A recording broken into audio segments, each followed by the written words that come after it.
Hello mga langga! Welcome back to my channel po. Sa ayan, nasa sasakyan na tayo mga pangga. So for today's video ay ayan, tamang-tama nung pagbukang liwayway ba yan? Basta, yung pumutok pa lang yung araw mga langga. Yan yung namin, lumabas na kami ng bahay kasi this is our early driving, no? Road trip nang masyadong maaga pa mga langga, mga pangga. As you see, di pa busy ang ating mga kalsada. So, we're heading to Ormoc today. So, ayan, walang ending na mga kalsada. At yung view po, ito po yung buhay probinsya natin, mga langga. So, nakikita niyo po dyan. Yung biglaang lakad lang to ng mga langga. Hindi ito biglaan kasi plano. Pero hindi namin in-expect na ganito kaaga ang alis namin ng bahay, mga langga. Kasi we're heading to Mitsubishi Ormoc po. Tapos iwan namin yung sasakyan doon kasi kailangan ng check up. So, hindi. Kailangan ng service yung car namin. So, kailangan namin siyang dalhin doon. Tapos, yung schedule ay around 8:30. So, kaya medyo kami maaga-aga kasi, of course, bago dumating sa Mitsubishi, kasi maaga nga po, tapos matagal po yung service, kailangan po nating mag-recharge. Ayan. So, mag-stop by muna kami ng McDonald's for breakfast. So, bago namin hatid yung sasakyan kasi ang hirap, no? Medyo marami tayo kasi may mga bata. So, kailangan nating mag-breakfast bago tayo dumating dun sa patutunguhan. So, ayan. At the moment, nasa pa tayo? Biliran. So, ito na nga.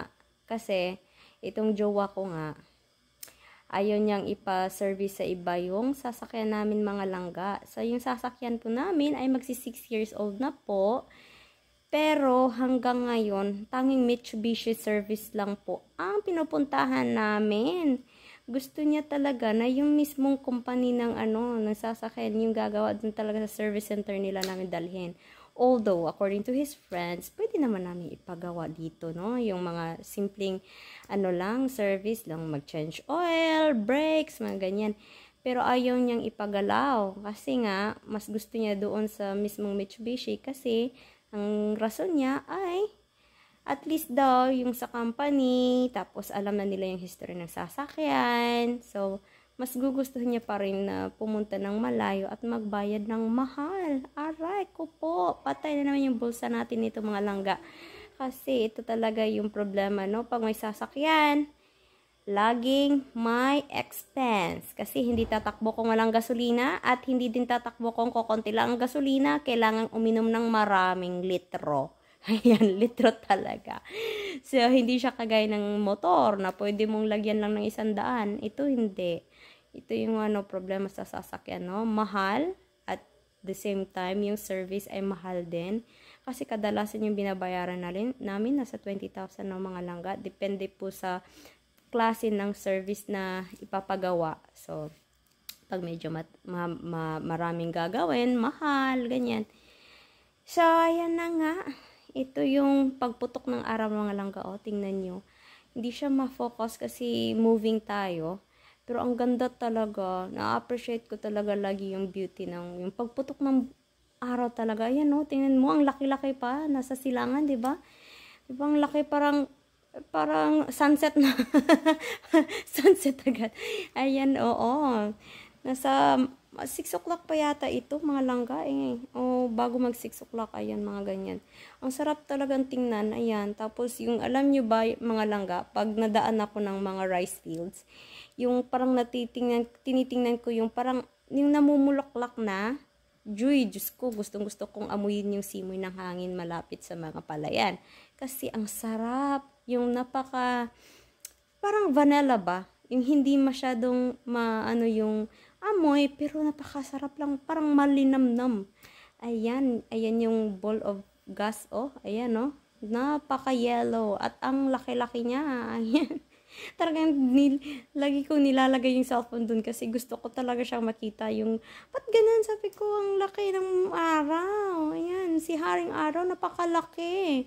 Parang yung sunset baga, no? Yeah, anyways, yan na nga yung mga langga. Ito na, malapit na tayong lalabas ng biliran. Sa tour. Although, hindi ito yung unang pagkakataon na nag-road trip tayo na pinapakita natin yung from the barangay, no? So, dito hindi natin talaga napakita galing sa bahay namin.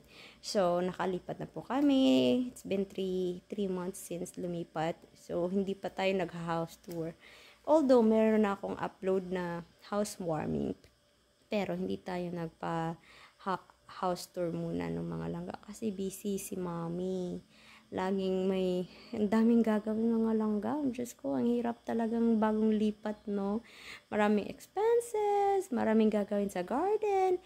The bigger the lot is, ang daming gagawin. Ayan, yung gusto mong ikaw personally ang gagawa. Pero ang hirap talaga. Lalo nang ngayong tag-init. Ayan, namumroblema na ako. Yung ibang mga halaman ko ay namamatay. Ayan. Kasi hindi po tayo farmer girl. Ayan, I'm sorry. Lumaki ako dito sa probinsya at mga magulang ko ay mga magsasaka. Pero ako ay talagang walay pagdating sa mga pananim, mga langga. Ewan ko ba, hindi sila nabubuhay pag ako yung nagtatanim. So, ito yung dilemma ko, no? Ayan. Ay, ito yung iconic Biliran Bridge namin, mga langga.